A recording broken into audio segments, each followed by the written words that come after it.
아멘. 자, 말씀의 제목 보겠습니다. 한번 읽어보실까? 시작. 예스 있죠. 예. 예전에 패션 오브 크라이스트라는 그 멜 깁슨이라는 배우가 감독이 돼서 만든 영화. 그러니까 수많은 어떤 예수의 생애를 다룬 영화들이 있지만 저는 그냥 단연코 이게 최고지 않나 그렇게 생각을 해요. 그때 그 패션이 이제 예수님의 옷 스타일 이게 아니고요. 예수님의 열정 이런 거거든요.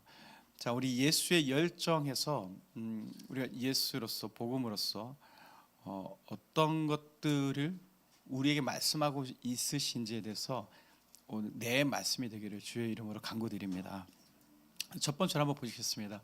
예수의 생애입니다. 우리는 흔히 그냥 성경의 말씀을 우리 메시지로 많이 받죠. 어떤 기록된 것들에 대한 정보와 메시지로요. 그러니까 그럴 수밖에 없는 것이 주로 성경의 깊은 것을 다룰 때는 설교 말씀을 통해서고 그거는 전달되기 때문에 어떤 메시지로 받습니다. 그러니까 예수라는 그 존재 유무와 그가 생애를 기록된 것들을 통해서 우리가 그것을 전체적으로 보는 것은 참 드뭅니다. 그런 부분을 통해서 과연 이분이 그 삶으로 우리에게 오셔서 보여주신 그것이 우리에게 무슨 의미가 있는지 무엇을 말하는지에서 그런 측면을 조금 볼까 합니다. 흔히 우리는 예수를 성육신이라고 합니다. 예수는 삼위일체로서 하나님이십니다. 그 영광을 같이 누리고 계셨다고 그랬습니다. 근데 동등됨을 버리시고 우리에게 예수의 그 영이 세상 속에 육신으로 오신 겁니다. 예수의 영이 오셨지만 우리와 동일한 육신을 입고 오신 겁니다. 하나님의 독생자의 영이나 그는 분명히 우리와 동일한 육체를 소유했습니다. 이게 어떤 의미일까요? 성경은 오늘 본문은 육신으로서의 예수의 괴로움을 나타내고 있습니다. 여러분, 이제 우리가 흔히 위인 전기 같은 것을 보면 그 사람이 참 멋지고 좋은 것만 나타내죠. 예. 그 하다못해 이순신 장군이 예전에 그 무관 시험을 치르다가 뭐 말에서 떨어져서 다리가 부러졌지만 스스로 그걸 요즘 말로 하면 부목을 댔는데 깁스를 한 거죠. 그리고 나중에 다시 도전해서 급자했더라 뭐 이런. 그러니까 어떤 그 실수조차 역경을 이겨낸 자의 어떤 그 위대함, 그런 방향성을 가지고 우리에게 나타내죠. 간증들도 죄다 그러합니다. 제가 정말로 진실로 하나님 앞에 정직한 간증이다라는 것은 하나님의 은혜로 그 무엇인가를 이겨내거나 이루신 그것에 대한 자신의 불신, 또 어려움, 흔들렸던 것들을 얘기하고 그럼에도 불구하고 하나님이 행하신 것들을 나누는 것이 진정한 간증이라고 생각을 합니다. 맨 자기가 다 잘했다 이런 얘기는 솔직히 들을 때 은혜가 될지 모르겠지만 현실적이지 않다는 거죠. 바울조차 자신이 매일 죽어야 하는 육신의 존재로서 피력을 했음에도 불구하고 그냥 듣기 좋고 아름다운 것들은 귀에는 닿을지 모르겠지만 결국 내 것이 되기 좀 힘든 것이죠. 하나님의 영광 또한 좀 아니실 것 같습니다. 그런데 왜 성경은 굳이 이 부분을 기재한 걸까요? 아주 대놓고 얘기하잖아요. 아버지 모든 것을 하실 수 있으니까요. 이때를 내게 주지 마세요. 그냥 떠나가게 하세요. 라고 얘기를 해요. 우리가 알던 그 예수님이요.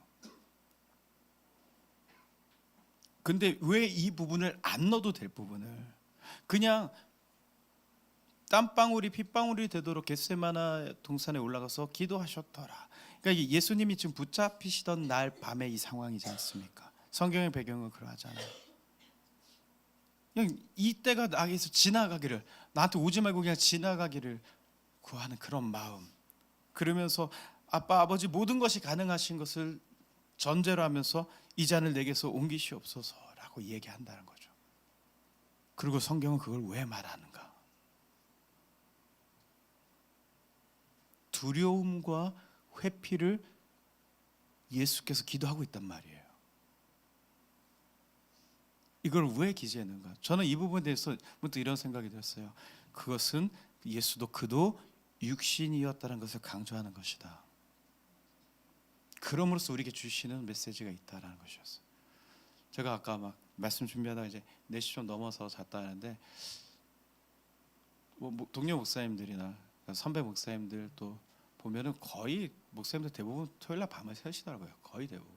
은퇴하신 목사님들도 그 얘기를 하시는 거예요. 은퇴하신 되면 안 그럴 줄 알았는데 여전히 그런다. 근데 저는 그 시간이 사실 굉장한 그 갈등의 시간이지만 사실 그 시간 저는 행복합니다. 재밌어요. 그러니까 정말 재밌어요. 뭐냐면 제가 말씀을 준비하면서 제가 깨달아지고 제가 듣는 것들이 있어요. 저한테서 팍 깨우쳐지고 알아지는 것이 있어요. 그게 전 굉장히 재밌어요. 그리고 기대감이 있어요. 그러니까 그걸 끄집어내기까지의 그 힘든 시간들도 있지만 그리고 그것을 전할 수 있고 나눌 수 있다라는 그 기대감과 감사함이 함께합니다. 제가 여기서 보아진 것은 예수가 육신이었다라는 것에 대해서 이 성경이 강조하는 것이 아닌가. 물론 다른 여러 가지의 해석과 신학적인 측면이 있을 수 있습니다. 그러나 오늘은 이 부분을 나눌까 합니다. 마태복음 16장 21절의 말씀입니다. 이때로부터 시작.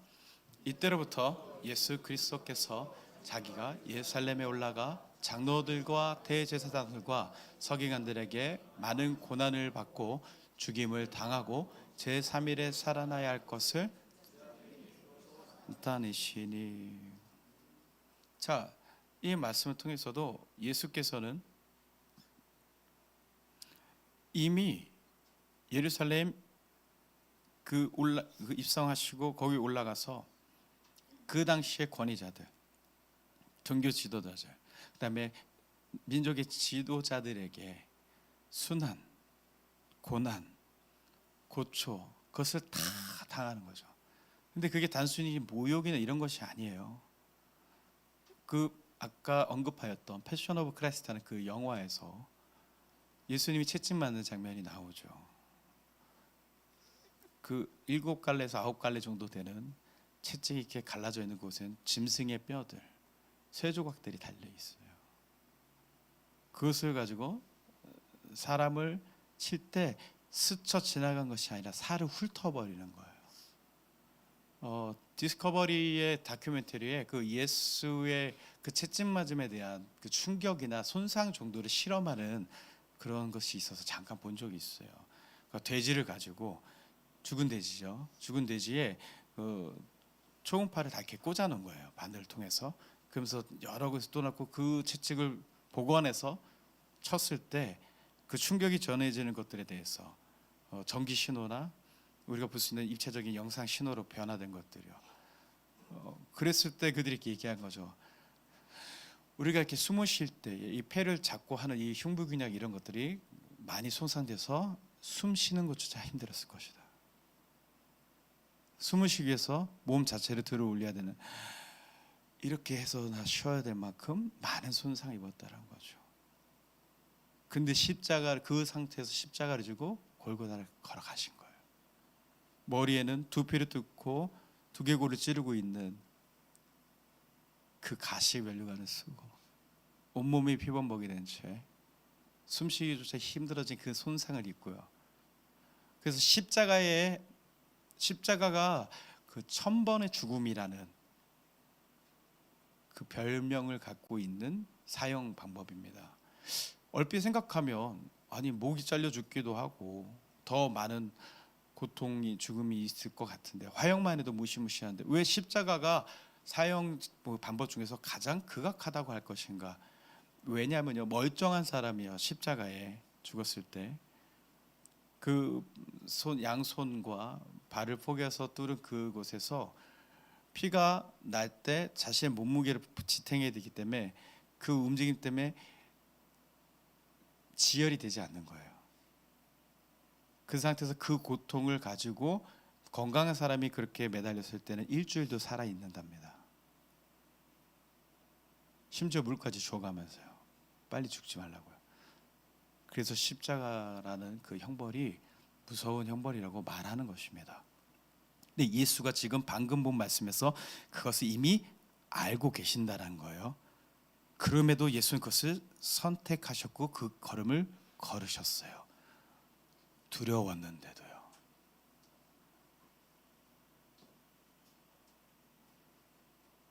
육신이시기 때문입니다. 육신을 가지셨기 때문이에요. 그 영은 분명 하나님으로 오셨고 독생자로서 오셨고 진리의 영을 갖고 계시나 그가 두르고 있은 그것은 우리와 동일한 육신이셨기 때문입니다. 성경과 예수는 우리의 이상향이시고 진리입니다. 예수와 우리는 닮아야 하며 또는 동일해야 합니다. 이렇게 말씀하신 듯 합니다. 힘들지. 그러나 내 원대로 말고 아버지 뜻을 구해야 해. 그것을 보여주신 거예요. 너 힘든 거 알아. 걷는 거 어렵지. 그게 가는 거 어렵지. 나 따르는 거 어렵지. 너 안에서는 다른 말을 하지. 그렇지만 그럼에도 이렇게 기도해야 돼. 내 뜻대로 마옵시고 아버지 뜻대로 하시옵소서.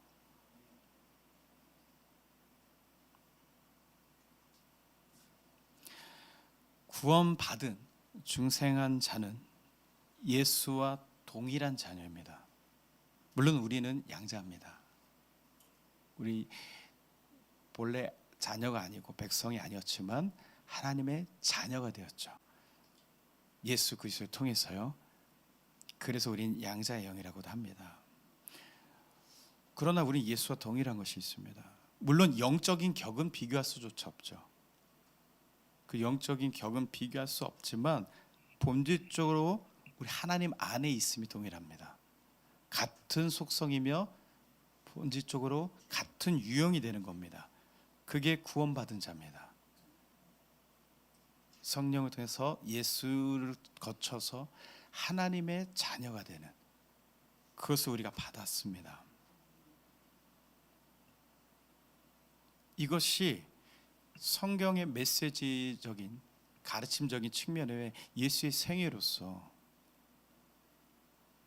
그가 육신을 가지시고 두려워하셨으며 어려워하셨으나 자신의 뜻대로가 아닌 아버지 뜻대로 구했다라는 것을 우리가 좀 깊이 받아들일 수 있기를 원합니다.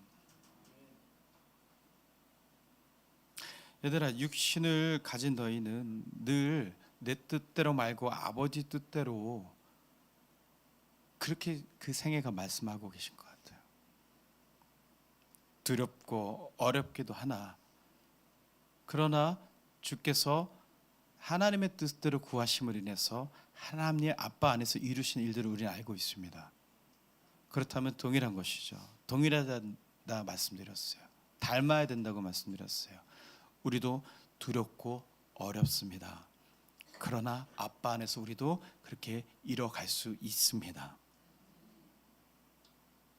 반대로 비기독교인들, 그러니까 복음 제시를 받았거나 예수가 계심을 알고 있음에도 불구하고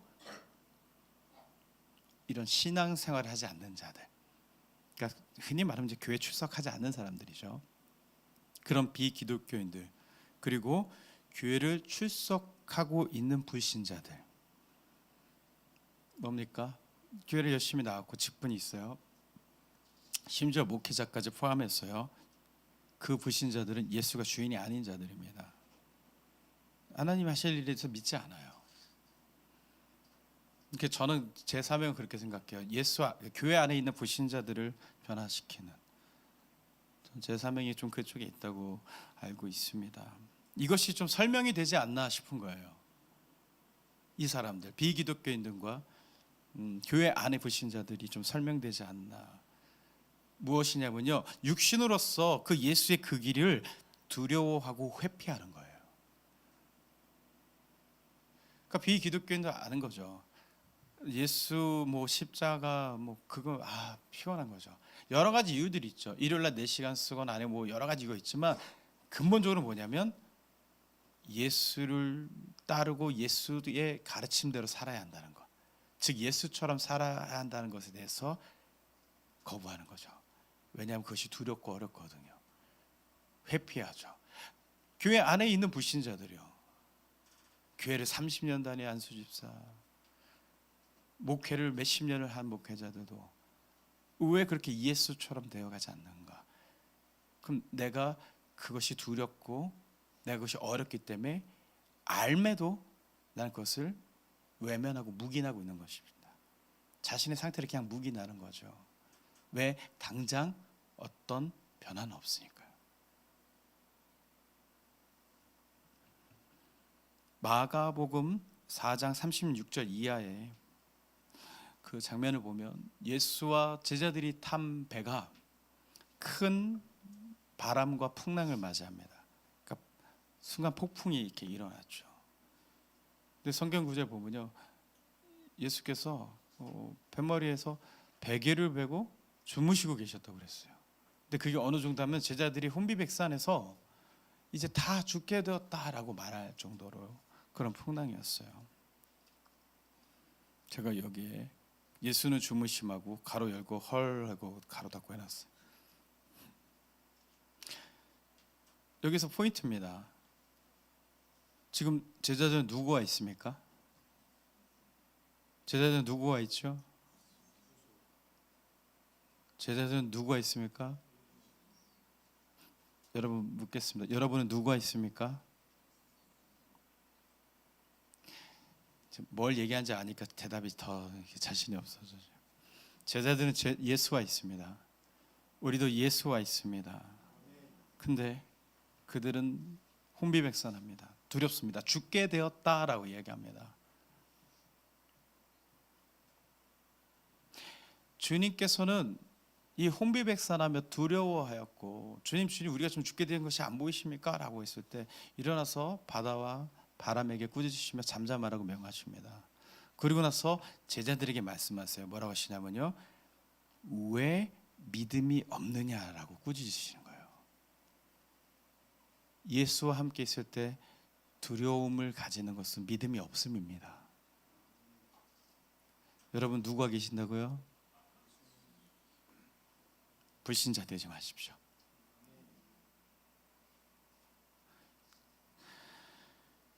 사람의 본능입니다. 예수를 거절하는 그 두려움의 근원입니다. 그것이 우리는 인본이라고 말하고 있습니다. 우리는 그렇게 정의 내리면서 그것을 나누고 있죠. 예수는 늘 피곤하고 늘 지쳐 있습니다. 그러니까 상식적으로 그 풍랑이 있는데도 잠에 빠져 계신 거예요. 예수의 생애 기록을 보면요, 늘 사람들이 몰려들어서, 이때도 사람들이 몰려들어서 사람들의 피에 배를 띄운 거예요. 그러니까 이 구절을 자세히 보면 다른 사람들도 배를 띄워서 근처에 또 머무는 거예요. 왜요? 전국은커녕 이웃 나라에서도 병자들이랑 병자들 다 모이는 거예요. 소원과 아픔이 있는 자들이 다 모인 거예요. 귀신 들린 자들을 다 모이는 거예요. 또 그 말씀을 들어보는 자, 구경한 자에 쌓여서, 그러니까 제가 여기에 질문 세례로 예배 딱 끝나고 여기서부터 붙잡혀가지고 이렇게 하나씩 해결하면서 가죠. 주님은 이 자신의 공생의 기간 동안 이것이 끊임없었던 거예요. 그가 육신이었다는 걸 기억하십시오. 너무너무 지치셨죠. 힘드셨죠. 게다가 그는 소유도 없습니다. 목수의 아들이 뭐 얼마나 재산이 있었겠습니까? 그리고 예수께서 헌금을 걷어서 그것을 자신의 재산으로 가지셨겠습니까? 소유함도 없었습니다. 생애 자체가 그냥 그런 삶이었습니다. 그러나 그렇기 때문에 예수는 늘 아빠의 하나님의 뜻대로 살아가셨습니다.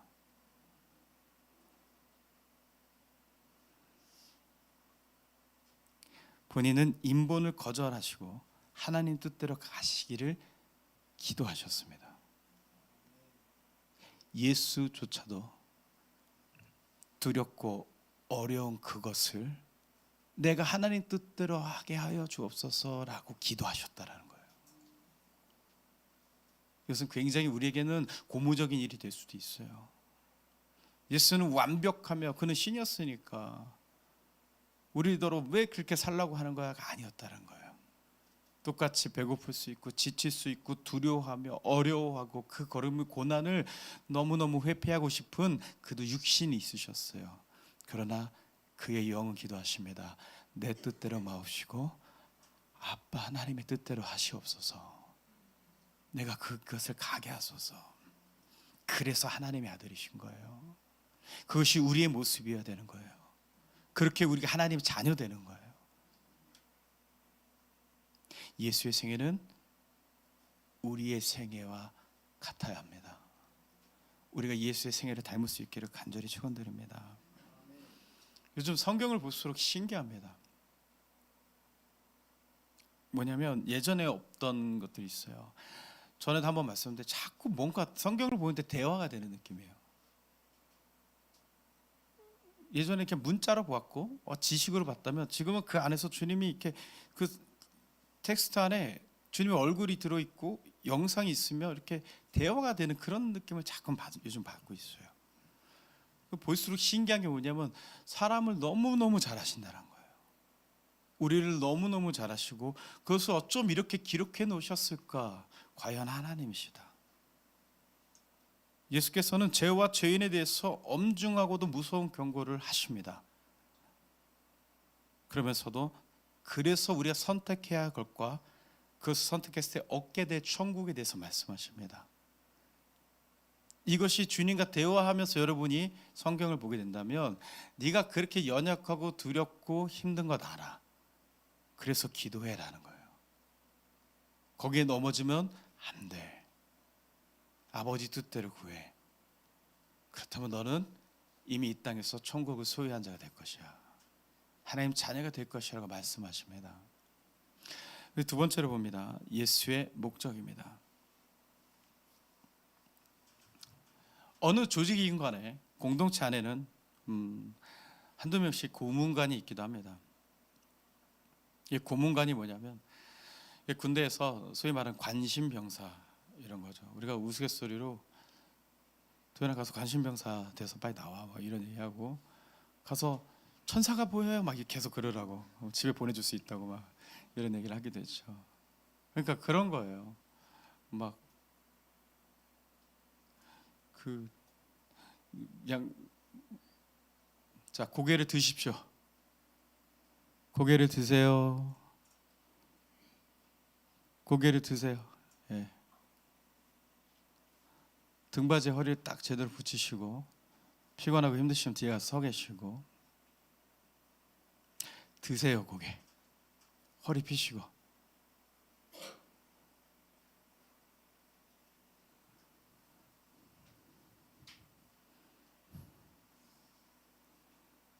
소리가 성장했어요. 목포 갔다 오면은 주님이 벽인 것 마냥 벽에 기대서 이러고 있었는데 눈을 부릅뜨고 말씀을 듣겠다고. 어느 조직에 고문관이 있어요. 그러니까 완전히 밉상인 거예요. 뭔가 부족해요. 그리고 지만 생각해요. 막 그런 사람들은. 그러니까 소위 눈살을 찌푸리게 하는 그런 존재들이 어느 조직이건 있어요. 우리 옆 사람에게 친절하게 묻습니다. 당신입니까? 네. 오늘 본문을 기록했던 마가도 그런 사람이었어요. 예수가 붙잡히셨던 그 밤이요. 이 장면 이후로 내려오실 때 예수가 붙잡히셨어요. 그러니까 마가 집에서 자고 있다가 예수가 붙잡히시는 소식을 듣고 겉옷 하나만 걸치고 나갔다가 예수가 붙잡히시고 이러니까요. 그 겉옷을 벗어 던져버리고 붙잡으니까 그것을 이렇게 던지고 알몸으로 도망갔다고 성경은 기록되어 있어요. 뭐예요? 진짜 나 살겠다는 건 아니에요. 그렇죠? 마가는 예수의 그 12제자는 아닙니다. 70인 제자에 속했고 삼촌이 바나바입니다. 그런 인물이죠. 그건 보혜사 성령이 오시고 나서 우리가 이제 남구조선에서 성령을 얘기 들었었는데 보혜사 성령이 오시고 나서 그러면 그가 변화되었잖아요. 근데 바울의 그 1차 전도 여행 때 버가 지역에 갔을 때 그가 그 환경, 전염병, 무서운 것, 험악한 그 길 보고 도망가 버려요. 포기했다는 거죠, 전도 여행을요. 그래서 나중에 바울이 글을 어떤 그 선교의 사역으로 쓸까 말까 안 쓰겠다고 막 그래서 또 바나바와 같이 사이가 벌어지고 막 이런 장면들이 있죠. 그들 사이에서 고문관이에요. 우리 가운데도 그런 사람들이 있어요. 뭔가 징징대고 뭘 자기만 알고 하는 게 사람들을 막 눈자 찌푸리게 하고 또 말이나 이런 것들은 또 조심하지도 않고 저건 왜 이렇게 사람 구실을 못해 막 이런 것들이나 쟤는 왜 저래 막 이런 상황들이 우리 가운데 그런 사람들이 있습니다. 이기적인 자, 왜곡된 말을 전하는 자. 여러분 근데 그 사람에 대한 여러분의 반응은 어떻습니까?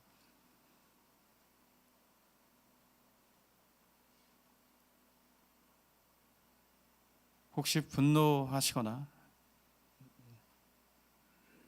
심판하시진 않았습니까? 제가 고개를 들렸더니 이제 뒤로 넘어가셨네. 자, 내 눈을 봐요. 이쁜 눈을 보여주세요. 계속. 오케이. 그러고 있어요. 여러분 아십니까? 마가는 변했습니다. 이 마가복음의 저자는 사실상 마가라고 보지는 않습니다.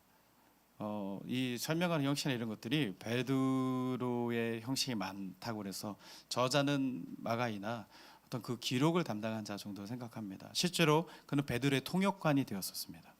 그리고 그거 아십니까? 바울과 떠났던 그것의 전도 여행에서 도망갔을 때 바울이 그를 신뢰하지 않았었지만 바울이 로마에서 죽기 전에 가장 마지막으로 청한 자가 마가였습니다.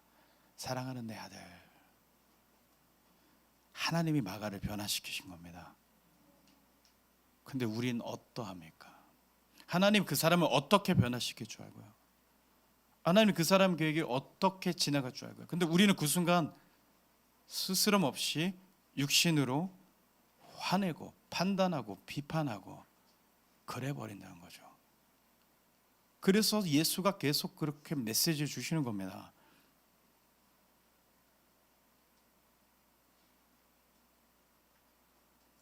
마태복음 16장 24절부터 한번 보겠습니다. 27절까지요.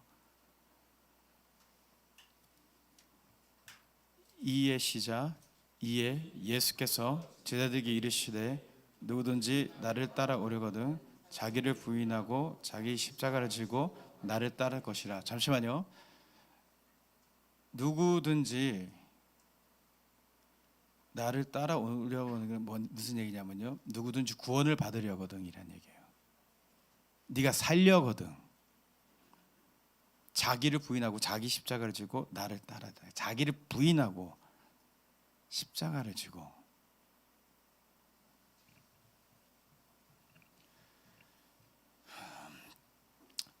25절이요. 누구든지 제 목숨을 구원하고자 하면 잃을 것이요 누구든지 나를 위하여 제 목숨을 잃으면 찾으리라. 사람이 만일 온 천하를 얻고도 제 목숨을 잃으면 무엇이 유익하리요? 사람이 무엇을 주고 제 목숨과 바꾸겠느냐? 인자가 아버지의 영광으로 자들과 함께 오리니 그때 각 사람이 행한 대로 갚으리라. 누가 징징대요? 누가 뭐 말도 안 되는 얘기를 해요. 자기 목도 안 해요. 남들 다 먹고 치우는데 혼자서 당연히 그건 자기 누리고 손도 안 대요. 그래서 나는 그 사람을 비판했어요. 승질 냈어요. 아니라고 했어요. 마음이 상했어요. 말씀에 나와 있어요. 각 주님이 다시 오실 건데 아버지가 오실 것인데 그 사람이 행한 대로 갚으신다고 그랬어요.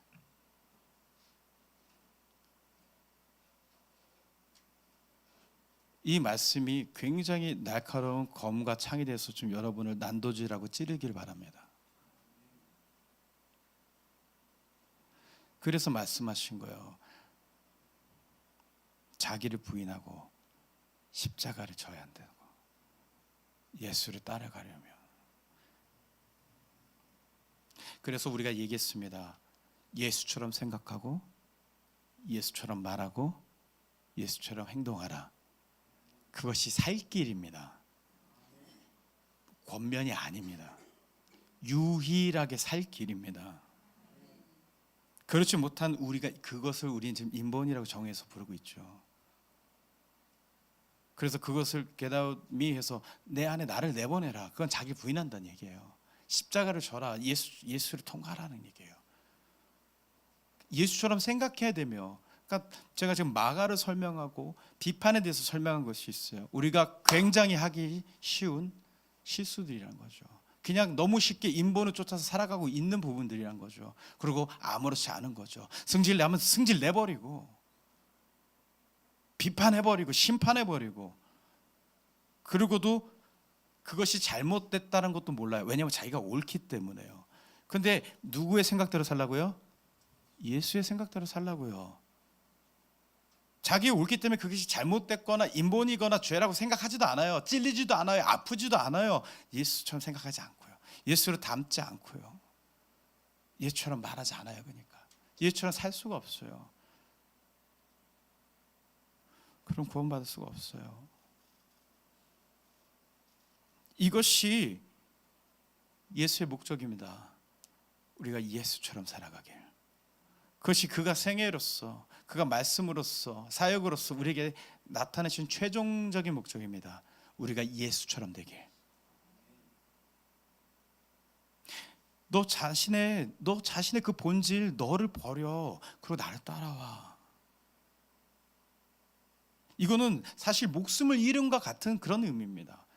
무슨 의미냐면 이게 난데 이걸 버리라고 얘기하는 거예요. 아니 이게 난데 어쩌라는 거야. 또 우린 그렇지 않으니까. 나는 어떡하니까. 난 이런 사람이니까. 근데 그걸 버리라고. 그게 아니라고 말씀하시는 거예요. 그냥 자기 부인에 전 그런 거 못하는데요. 그거를 버리라고. 두려움이 오고 어려움이 있을 때 좀 전에 얘기했잖아요. 예수님도 그러셨다고요. 그런데 어떻게 하셨어요? 내 뜻대로 말고 내 원대로 말고 아버지 뜻대로 하시옵소서라고 기도하셨잖아요. 그러면서 그것을 우리에게 행하시고 보여주시고 모범이 되신 나처럼 나를 따라. 그래야 살 수 있다고요. 안 그러면 지금 그렇게 그냥 모른 척하고 행하고 살아가고 말하고 마음 품은 것에 대해서 마음속에 있는 것까지요. 못 숨깁니다. 하는 짓 보고 저 벼락 맞을 것. 그럼 마지막에 그게 기록이 나와요. 네 생에 어느 날 언제 때 이런 행위 때 너는 그 사람에게 벼락이나 맞을지 저주했다고. 나와요 그게.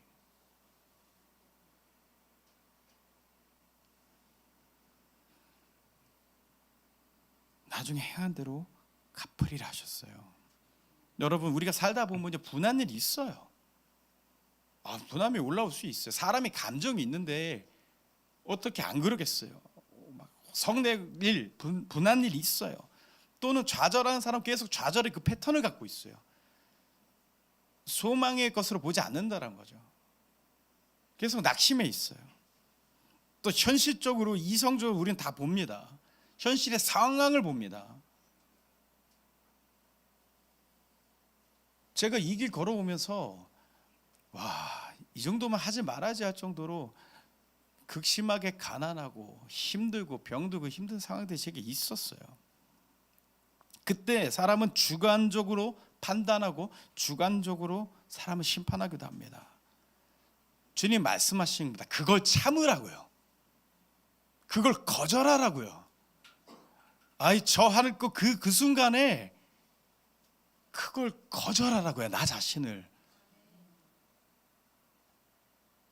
그리고 주님 이 내 마음대로 하지 말고 주님의 선한 마음을 제게 주세요라고 기도하라고요. 그게 주님이 나타내 주신 거예요. 성경이 굳이 예수의 약점이 될 만한 이것을 기록한 이유가 전 거기 있다고 봐요. 안 되니까 기도하라고. 어려운 거 알아. 육신이었어. 나도 겪었어. 근데 그래서 기도해야 되는 거야. 여러분 그게 그리스도인입니다. 그게 그리스도인이에요.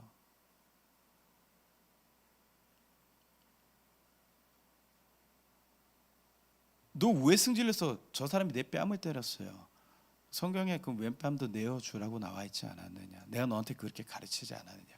근데 뺨이 아니라 말 매마디에 자기 기분 상했다고 승질 버럭버럭 내버리고 그 사람 상처 줘버리고, 그리고 자기는 정당하죠.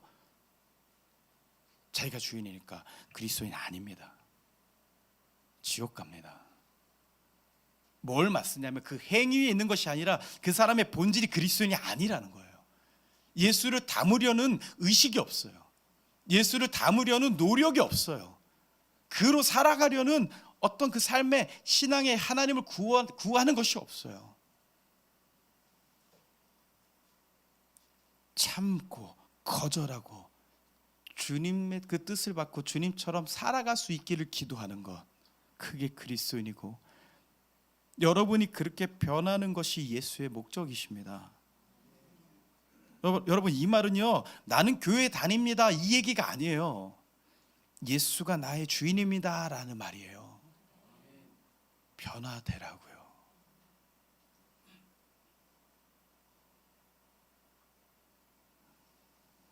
우리는 변화될 수 있습니다.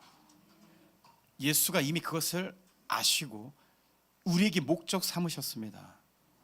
당연한 목적이시겠죠. 아니면 죽으니까요. 두 가지 길밖에 없습니다. 지금 이 순간도 저는 그것을 여러분들에게 선포하고 있습니다. 천국 아니면 지옥입니다. 그리고 그 기준에 대해서도 이미 말씀드리고 있습니다. 빛에 속하지 않으면 어둠인 거예요. 그리고 빛은 우리가 아는 선하고 정의로우며 바른 율법적인 도덕적인 그것이 있지 않아요. 오직 하나님만이 빛이십니다. 오직 하나님의 기준만이 진리십니다. 아말렉 족속 가서 다 어린아이를 다 죽여버려 해도 거긴 이유가 있어요. 이해하지 못할지라도요. 내 아버지 장사를 치는 죽은 자들은 죽은 자들에게 맡겨. 그냥 넌 따라. 아버지 장례도 못 치르게 하는 예수.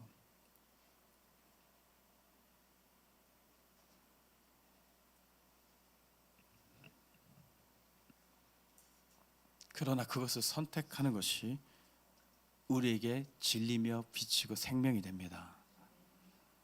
세 번째, 열정입니다. 어쩌면 예수께서는 세상 편하게 사실 수 있었을 겁니다. 실제로 예수를 왕으로 삼으려는 움직임이 그때 크게 일어났거든요. 뭐 기적을 어쩌다 한번 보여준 게 아니라 밥 먹듯이 하는 거예요. 밥 먹듯이. 근데 굳이 기득권층과 부딪히고 굳이 예수께서 독설로 후비고 파내면서 고발하셨어요. 계속. 그것은 살리고자 하신 겁니다. 살리겠다고 하신 일입니다. 기적을 좀 보여주셨습니까? 기존의 유대 전통과 율법의 공격을 진리의 지혜로 다 침묵시키셨어요. 그래도 사람들이 그를 자다가 매질하고 채찍질하고 십자가에 달아서 죽여버렸어요. 예수는 그걸 아셨어요. 알매도 계속 그러셨어요. 그냥 편하게 사실 수 있었거든요. 예수가 행하신 것들을 보고 믿는 자들, 심령의 가난함으로 예수를 영접한 자들, 생각이 달랐으나 천국의 복음을 들으면서 마음을 돌이켜서 선택한 자들, 그 자들만 데리고 나머지 다 그냥 버렸다면, 그렇게 독설할 필요가 없고 그들을 그렇게 부닥칠 필요 없이 나 맞다고 잘 따르는 자들만 그냥 데리고 하셨다면, 여러분, 그리스도 신앙은 선택적 신앙이 아니라 종속적 신앙입니다. 당신이 무엇이 맞고 아니고를 선택하는 게 아니라는 거예요. 그 말씀, 그 하나님 안에 하나님이시기에 종속돼 버리는 것, 그것이 그리스도 신앙입니다. 제가 겪어보니까요, 내 주관대로 사는 것보다 훨씬 행복합니다. 그곳에 들어간 자는 압니다. 그곳에 들어가기 전에는 얽매이고 묶이고 즐거움은 다 뺏기는 것 같고 노예 같고 억압당하는 것 같아요. 그게 인본의 저항이에요. 하나님 하신, 성령이 하신 일을 알지도 못할 뿐더러 받을 수도 없고 오히려 비난한다고 그랬잖아요. 근데 그 안에 들어가게 되면 육신의 만족 외에 영혼의 만족을 누릴 수 있어요. 하나님을 가까이 하는, 여러분에게 하나님을 만나보지 못한 존재는 그냥 신화적인 존재예요. 단군 신화의 그 신화하고 하나님하고 비슷한 거예요. 단군이 키가 150에 똥자루였는지 180에 건장한 사람인지 우리가 어떻게 알아요? 그냥 막연하다라는 거죠. 근데 이 안으로 들어가서 종속된 사람은 하나님을 느껴요. 그분의 마음을 내가 전달받아요. 내 삶에서 그가 현실적으로 나와 공유하기 시작해요.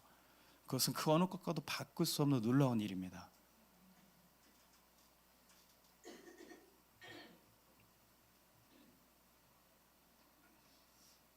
우리가 그걸 못하니까 주님께서 독설과 후벼 파내며 그 갈등을, 그 비난에 맞서시는 그 열정을 보이신 겁니다.